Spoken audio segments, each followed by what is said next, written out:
Hey guys, and welcome to a battle between the forces of the Norscans led by myself and Wulfric the Wanderer up against Lassie, his High Elves, and Teclis. Now Teclis is someone I've been running into quite a lot on ladder recently. This is my third game in a row running into him, and he is very powerful.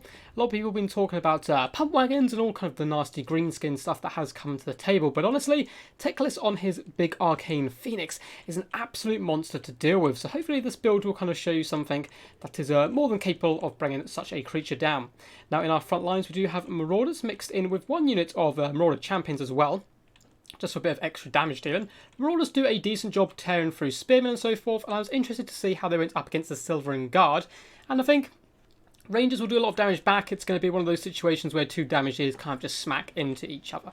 In the centre pocket, we do have triple Marauder Hunter with javelins here. These guys aimed at taking down any nasty dragons and so forth that do come along. Actually use this build against Imric as well, and it's quite funny how quickly you can drag them down. So triple Marauder Hunter javelins in the back, with some more Marauders backing up as well. A flying core of a Frostworm and a Feral Manticore. These guys can go toe-to-toe with some of the biggest creatures in the game when combined together, especially when they get a little bit of assistance from a Famir Belfiend of Shadows.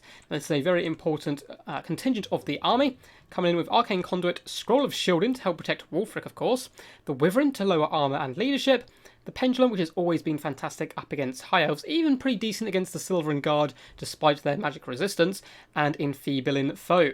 And speaking of Wulfric up on his mighty mammoth, dun, we have the boy, Wulfric the Wanderer. Can be doing pretty good overall. Does come with Sword of Torgold, Hunter of Champions, Fight or Die, and of course Sea Fan. So a pretty fun build overall. We also have one unit of Norscan Ice Wolves on the flank here, hidden in the trees, as well as the Beasts of Tashnar. These guys can actually be pretty good up against War Lines, considering the cost and so forth. Frenzy, Anti-Large, all that good stuff. Now for my opponent's forces here today, he has gone for triple Silvering Guard in the front lines, backed up by Rangers, a good common pick. Silvering Guard take the damage, Rangers saturate on top and really do some decent damage. He does have a nice Archer core as well of triple Lothran Sea Guard, going to make it hard for me to shut these guys down as they're relatively decent in melee. We do have double War Lines of Chase on the left-hand flank, including one of my favourite looking units in the entire game, Rahaga's Pride, Regiment Renowned version, of course coming in with their Mighty Roar, which does slow and deter leadership. It looks like we also have the Keepers of Flame around Phoenix Guard, going to be a big problem for Wulfric to deal with, of course. And then Teclis up on top of his Arcane Phoenix. He is so goddamn powerful, simply not only because of the Phoenix, but because of this item, which I assume my opponent did bring. No way did he not bring it. Now I want to talk about it.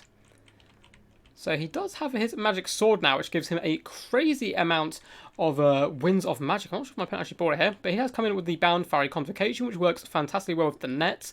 We do have the Potion, Regrowth, Flock of Doom, Enfeebling Foe, Nets, Arcane Conduit. So a ton of abilities here. And Arcane Conduit combined with his sword does give him a crazy amount of magic. Also, of course, has ward save, 20% physical resistance, missile resistance, fire resistance. He is very scary and tanky to bring down. So let's give it a go. Now, the idea on this build, of course, is to lure Teclis into those big fights up in the air with the Feral Manticore and the Frostworm. You drop Hunter of Champions on him when he's in those duels and really hammer him down with the javelins. Alternatively, when he does land, that's when you jump in with Wulfric and pop all those nasty debuffs. These guys work so good in unison, these two flying and single entities, Wulfric and the Shadow Mage with all his decent buffs.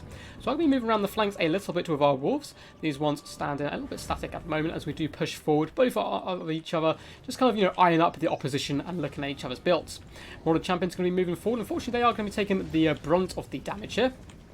As you can see, those arrows do rain down on top of the Marauders, doing a decent amount of work. But again, Marauders shielded, cheap, cheerful. It's not kind of the end of the world. Over here, though, we're going to see Teclis is starting to swoop in for the first time, and a really beautiful play here that I'm seeing quite often here. Nothing new, but certainly very effective still. Net of Arantok does come down, pinning the Marauder Champions in place, and then a big Fiery Convocation is coming down. We actually dodge with all our other units, just pulling them back, but you can see this elite, rather expensive unit does take about half health damage there, as arrows do rain down upon them as well. So pretty nasty start for us. Bounce power already a tiny bit against us, it would seem. But Marauders are going to be getting in there balls deep as quickly as possible. Ice Wolves do try and pop into the back line, but counter-attacked by the War Lines of Chase. To counter that, we are going to be moving in the Beasts of Tashnar as well, who will lose the engagement again, do some really solid damage. We're popping a Wither down on the Silver Guard in the front line, and peppering them down with our Marauder Hunters, not wanting to push up too much so far, as there are a lot of Lothran Sea Guard about. In come the Beasts of Tashnar here, doing some pretty decent damage, as you can see, to Rahaga's Pride already straight off the bat. They will lose this fight, but again, do some really good work. Looks like Wulfric is having to force his way forward, and that is going to draw the attention of the archers away from my flying corps and, of course, the Marauder Hunters, who are actually the key part of this army. And in comes Teclis. So he's popping all his debuffs down, coming with a Vamatok and Enfeebling Foe on top of Wulfric. And in retaliation, we are going to take a little bit of damage here. Wulfric does summon a boat to dart along the Keeper of Flames, as well as his Lothran Sea Guard, getting some really fantastic value. Of course, Scroll of Shielding pops on him as well, giving him that nice damage distance and all his buffs. We're also going to be popping 100 champions and then Enfeebling Foe on Teclis, just so he can't really do too much damage. A big frost attack does come down onto those Keepers of Flame, down to below half health already, and they haven't even got engaged in battle. Simply going to be falling back with Wulfric, trying to lure Teclis into the back lines.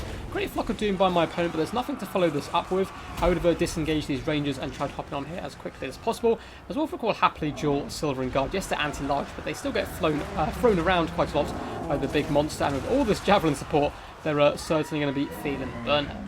So see in the back lines, our Manticore is just trying to hop on Lothran and Sea Guard and distract them as much as possible, as our Marauders do really struggle to break through the front line, but again, holding up all the enemy troops. We catch Teclis here quite nicely and do surround him with the Frostworm and, of course, Wulfric. But Scroll of Shielding still active, it lasts so long. And Teclis as well is being hit by the Wyvern, so lowering his armour, and he's certainly taking an absolute pounding. The Overwatch fight is doing a ton of damage to Wulfric, and you can see just how tanky Teclis is. Even for all these debuffs, javelins, Wulfric, he just keeps on fighting, and of course he does have regrowth. Do have a nice pocket of strength over on this right hand side, but it's slowly being dealt with by rangers, up to 49 kills, and doing some really decent work. So we are starting to run out of steam a little bit here. At the same time, High Elves, the longer the game goes on, the weaker they become. In comes the Frostworm into this big blob. Yes, there's the very nasty Keeper of Flames here and so forth. We're going to be able to tear out and break a lot of these troops. In comes a nasty Pendulum alongside the Lothran Sea Guard. And once again, Teclis being enticed in by the weaker Wulfric. We're simply going to use our Master to escape here and track him down with our Flying Corps. And this is the real way to deal with Teclis, in my opinion.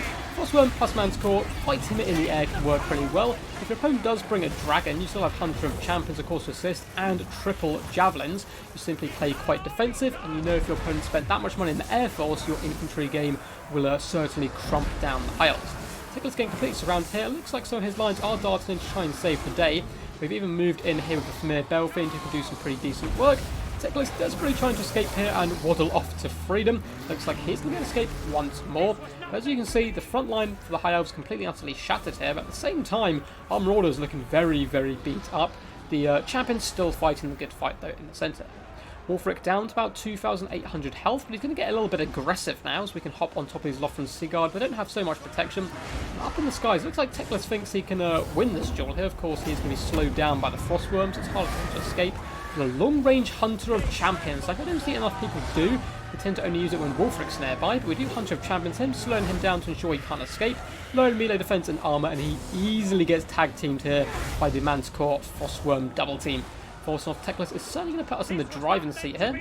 Wulfric just going to be moving away from the Keepers of Flame. He's got the extra speed and mass to do that, and start hunting down these pesky Lothran Sea Guards who have peppered him with arrows all day. We drop another Withering down on the Keepers of Flame, using our Hunters now to take down the elite infantry, which is something they're very good at, not just the big monster hunters. Things are certainly going quite well now. Manticore easily going to hunt off Teclis. Balance power very heavily in our favour. The Frostworms simply going to be floating back to try and help deal with these big blobs, who are holding relatively well. And here we have 84 Silver Guard looking very healthy, and bam! One breath attack. They are down to 43 models. So Silver Guard, I've seen a lot of people talk about them recently. They are incredibly powerful. Once again, they do suffer from that tightly packed formation the High Elves do like to go in. Makes them good at blocking cav charge and so forth, but breath attacks can do wonders against them.